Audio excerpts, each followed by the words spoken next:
So, greetings friends. Hello again, this is Thomas Daffern.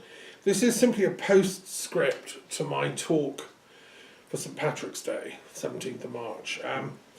I realised that I left out an important part of that talk. It was already quite long. And obviously because it's recorded every Sunday I was fasting, and so it slipped my mind that there was a very important part of the talk that I wanted to add. So I'm going to add that as a postscript now. And I think you'll see why it's important. I want to draw people's attention. I was talking about the Irish dimension of why Brexit is a folly. And I was speaking as chair of the Truth and Reconciliation Commission for Ireland and Britain. There's got to be discourse about truth here, if we're going to make any sense of what to do with the chaos and turmoil that's followed from Brexit. It's obvious it was conceived as an instrument of conservative, political philosophy. It was implemented by the Conservative Party, and I think we have to understand where the conservative tradition sits in relation to Ireland. And we have to then look at the alternative tradition, the left, the Marxist socialist tradition, and so on. We have to realise these are the forces that are engaged in this titanic struggle, Brexit or not, and that we're seeing outplayed in the Commons and the chaos that's arising. My comment here is that I want to add some detail about what Marx himself thought about the Irish situation, and what Marx and Engels, his best friend and collaborator, who were living in London, well, Engels was living in Manchester, Marx was living in London during the 1850s, 60s, 70s, and they were obviously highly intelligent people who were aware of the Irish situation. Now, during the whole course of the 19th century, the Irish Ireland was part of the wider United Kingdom. It had no parliamentary representation apart from what it would send to Westminster. And there were lots of problems going on in Ireland. Extreme difficulty. There was cultural repression. There was huge economic problems, and it's these that Marx focuses on, and it came to a climax during the period known as the Irish Famine, which was, unthinkable to us now. Over 1 million people died in Ireland because of want of food. It was the result of certain agricultural problems. The potato crop failed on several occasions, and although the Irish tradition had never eaten potatoes, it had become a staple crop, and when that failed, the poor couldn't afford to eat, and they literally starved to death. That is a horrendous thought to us now in the 21st century, but it happened just the other day in historical terms. Now, the British, the conservative tradition in Westminster, in Parliament, said of this Irish famine, well, there's nothing we can do, Some voices went so far as to say, well, it's just market forces readjusting themselves, let it happen, there's nothing we can do. There was no attempt to, what we would now do, presumably, is send in massive state aid. The UN would fly in relief and so on. The British didn't do that. They actually took an unbelievable, casual, unethical stand and effectively said, well, let them die out. It was the most, and that was buttressed by sort of Darwinian ideas, that the British had the right to ascendancy in Ireland. These were just poor Irish peasants dying off. That was nature's way of saying they passed their sell-by date. You can find comments like that in the parliamentary record and in the texts that were being written at the time. They're shameful, unbelievably shameful, but they represent that kind of arrogant attitude that I think the British establishment, the Tory party grandees, are now showing over their cavalier, sorry, that's a disgrace to cavaliers, I'm a bit of a cavalier myself, sorry, their casual rejection of the Good Friday Agreement and the peace that we now have in Ireland between North, South, and within the different factions in the North. It's that same arrogant disdain that says, well, Ireland, who cares about it? It's always raining. Let them go back to war. I've heard this comment by Brexiteers. Oh, I've never been to Ireland. I don't care about it. Let them do what they want. If they want to kill each other, fine. We're doing Brexit. This is ignoring the interdependence of reality that I pointed out from that Buddhist perspective, the Huayan teaching that everything is interconnected. How we act here affects how people think there. And because we're all literally one huge, vast Buddha nature, this is the point of that teaching, then how we react to tragedies and so on is going to influence how those tragedies pan out. So the casual coldness of that English character, I think it's a specifically English problem. And I know because most of my friends, I've had many, many English friends at all different strata and classes of society. It seems to be a problem most in the upper echelons of English society, the kind of arrogant streak that used to have this vast empire and thought it was by nature chosen to, be the God's chosen people, the strongest people in the world type thing. And it's simply false. No people is the chosen people. With all due respect, to my Israeli friends, and every lineage is chosen to be an upholder of that dharmic truth of absolute, ultimate, coexistent reality, which is the Buddhist term for God. What the Buddhists have done through their profound meditation research, empirically for 2,500 years, is actually go into what the God nature is. The Kabbalists do the same, the Sufis do the same. They want to engage in experiential, godding. Actually, it's a verb. As I said last time, God is a verb. You have to do godding to even begin to make sense of it. That's what that Huayan Buddhist tradition comes from, and that, therefore, it brings this ethic of interdependence, which is one way we can talk about it is love.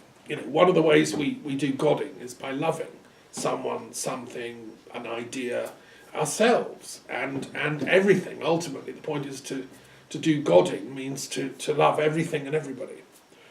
And that's why I'm arguing the European Union, in its own flawed way, is the best experiment in godding that we've got at the moment in this part of the world.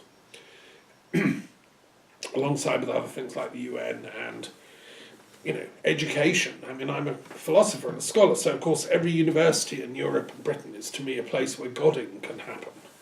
And I'm disturbed when they shut all the theology faculties down, which they're doing, because some people think that business studies is the answer, and economics. Well, it's not. You have to have godding to balance against that. Busyness is simply being busy, busyness.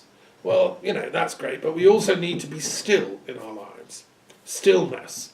So every university should have a faculty of busyness studies, but also stillness studies, which is where you do godding from. And obviously, that's mainly where I'm coming from. I'm an expert in religious studies and philosophy, but I'm also very conscious of the importance of economic theory, social theory, and the history of economic ideas. And I want to share with you some of the insights from Das Kapital, which I'm studying in detail, rereading, and I'm going to be doing a commentary in detail on part of Das Kapital. I don't have enough life, probably, to do a commentary on every word. And also there are large parts of it that are very tedious and boring and quite technical. Marx was a mathematician, among other things, and he's very fond of his own intellect. He goes into huge details of mathematical proof of his theories. I'm going to leave that to other commentators.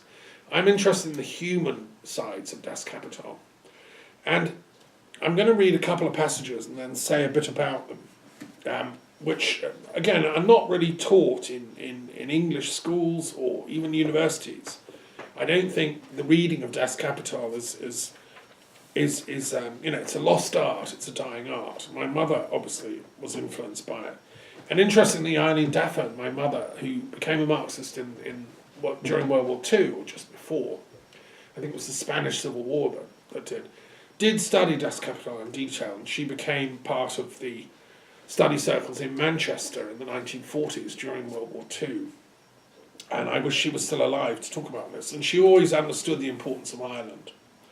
I think anybody who's read Das Kapital cannot fail but understand that England has a special duty and responsibility to ensure that we undo the negative karma that was done in Ireland. So, let me just share here.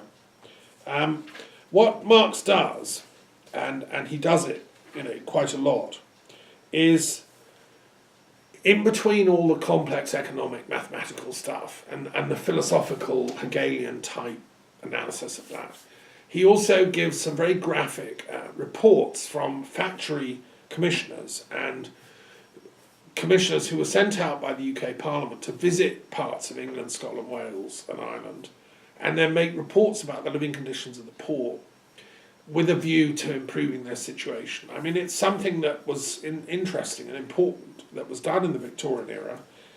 I don't think it's still done. I mean, Parliament seems to have become a place of deceit and spin, bought by, the big corporate interests that spin everything as if everything's fine. It's whereas in the 19th century, the liberal tradition and the intellectuals connected with it did at least make an effort to see what was going on in the country. And so Marx quotes these in great detail, and he was a scholar, so he's always going to his sources. He quotes which parliamentary report, what date, what was said, etc. And it's very interesting. So here we are. Direct quote here from Das Kapital. The Irish famine of 1846 killed more than 1 million people, but it killed poor devils only. It did not do the slightest damage to the wealth of the country. The exodus of the next 20 years, an exodus which still continues to increase, did not, as for instance the 30 Years' War did, decimate the means of production along with the human beings.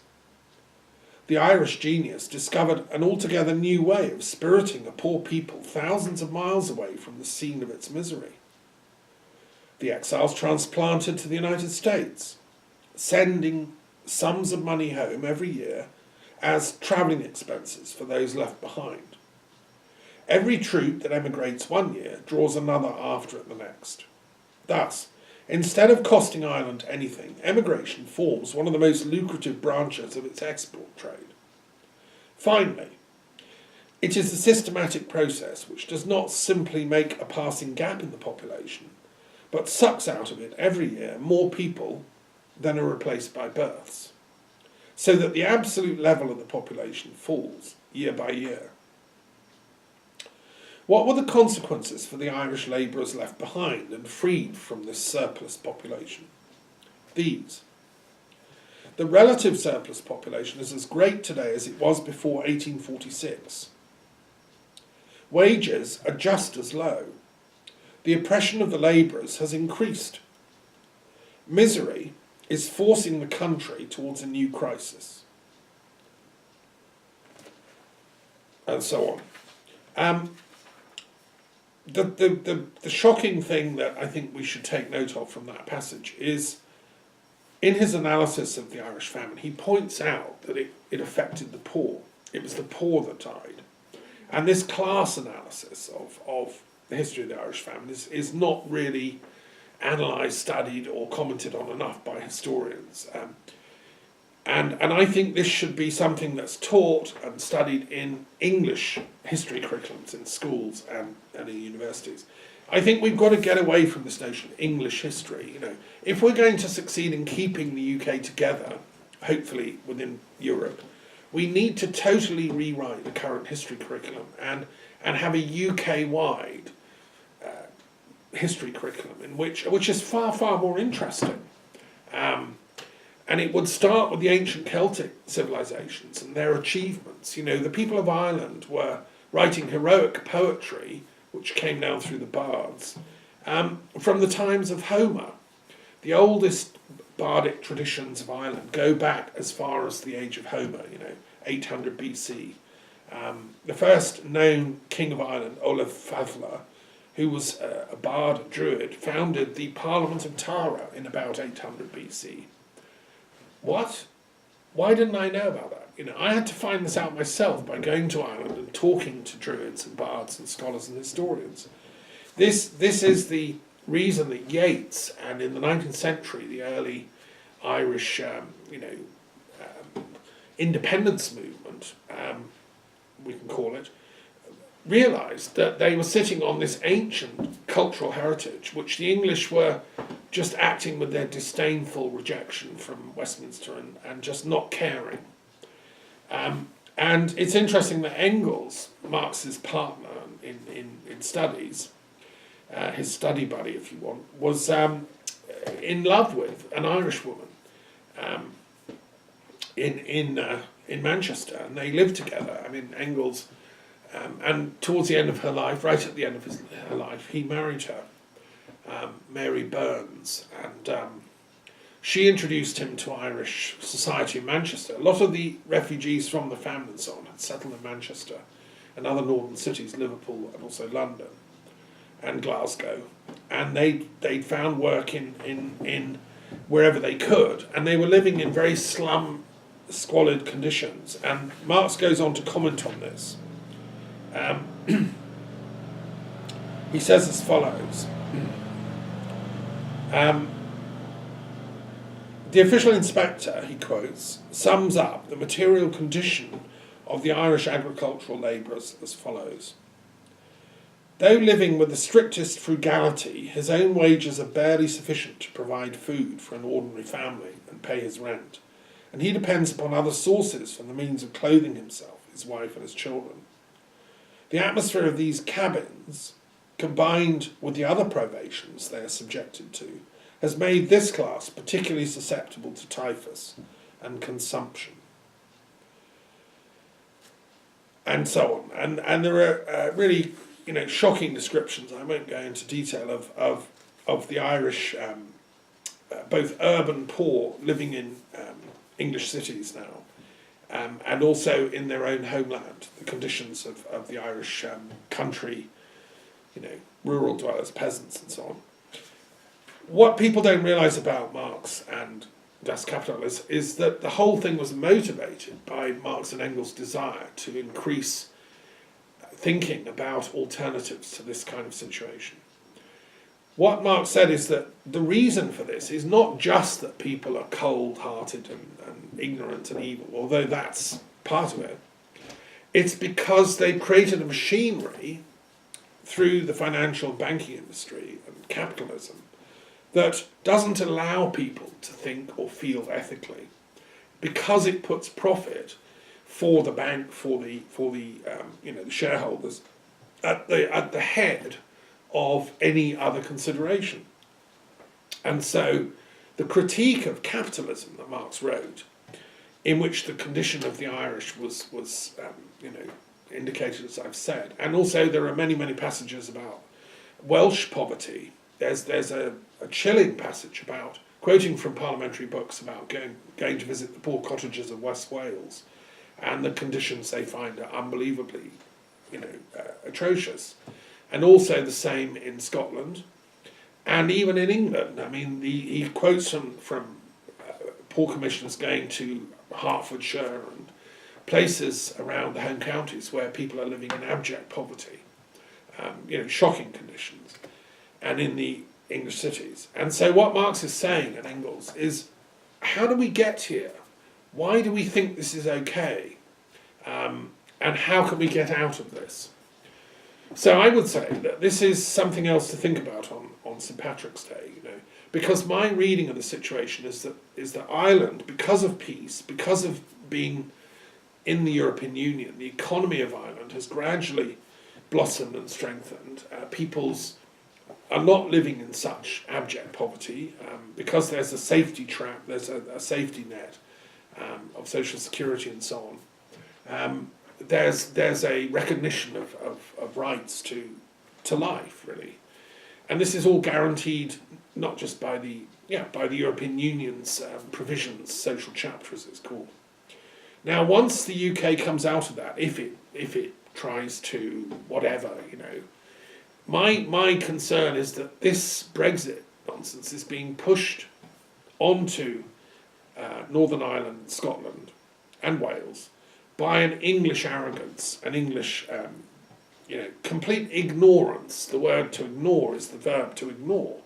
It's an active force, and it's ignoring the needs, aspirations, and wishes of the Scottish and the Irish people, and the Welsh, I would say, because the Welsh are not going to benefit from Brexit. They know that now. They've had an aha moment and woken up. And the great bards of Wales like Taliesin and the Druid tradition that I come from, that's why we're shouting out so loud, saying, "Don't do Brexit, folks." So I just wanted to share these thoughts because a lot of the Irish nationalist leaders were inspired by Marx's reading. I mean, it's a mutual inspiration. He read some Irish economists who were influential in some of his core thinking around capital and what is wealth.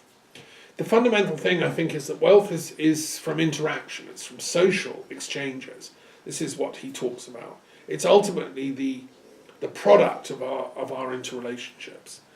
And if we interact, if we move around, if we have freedom of movement in this continent, and people can go and start jobs in different countries and set up enterprises and so on, we become a wealthier continent. I think it's undoubtedly the case. The European Union has succeeded in that respect and will continue to do so. Now, and Ireland and Britain deserve to be part of that onward plan.